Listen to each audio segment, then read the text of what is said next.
पृथ्वीराज को पराजित करने के बाद मोहम्मद गौरी ने उन्हें गजनी ले जाकर अपने दरबार में कैद कर लिया।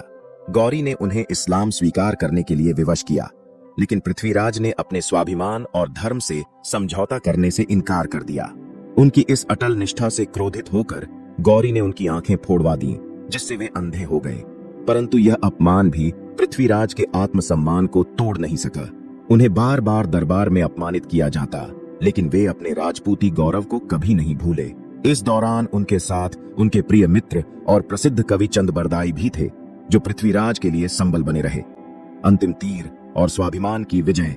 गौरी को यह विश्वास हो गया था कि अब अंधे और पराजित पृथ्वीराज चौहान किसी काम के नहीं रहे। इसलिए उसने एक मनोरंजन के रूप में उनकी तीरंदाजी की परीक्षा लेने का निश्चय किया। गौरी ने पृथ्वीराज को आदेश दिया कि वे दरबार में रखे एक लक्ष्य पर तीर चलाए। यही वह क्षण था जब पृथ्वीराज और चंदबरदाई ने अपने सम्मान की रक्षा के लिए एक अंतिम योजना बनाई।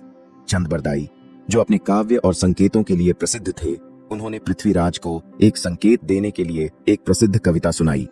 4 बांस 24 गज, अंगुल अष्ट प्रमाण, ता ऊपर सुल्तान है, मत चूको चौहान। इस कविता का अर्थ था कि लक्ष्य 4 बांस लगभग 12 फीट ऊंचा, 24 गज लगभग 92 फीट दूर और 8 अंगुल चौड़ा है, जिसके ऊपर गौरी बैठा है। इस संकेत को समझते ही पृथ्वीराज ने अपनी दिव्य श्रवण शक्ति और वर्षों की साधना से अर्जित कौशल का उपयोग किया और बिना आंखों के भी सटीक निशाना लगाकर मोहम्मद गौरी को मार गिराया।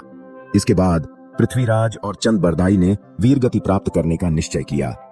एक दूसरे को अंतिम प्रणाम करने के बाद दोनों ने अपने शस्त्रों से आत्मोत्सर्ग कर लिया और इतिहास में अमर हो गए। यह घटना केवल एक योद्धा की विजय नहीं थी, बल्कि यह स्वाभिमान, धर्म और आत्मसम्मान के लिए किए गए बलिदान की अमर कहानी बन गई, जिसे भारतीय इतिहास में युगों तक याद किया जाएगा।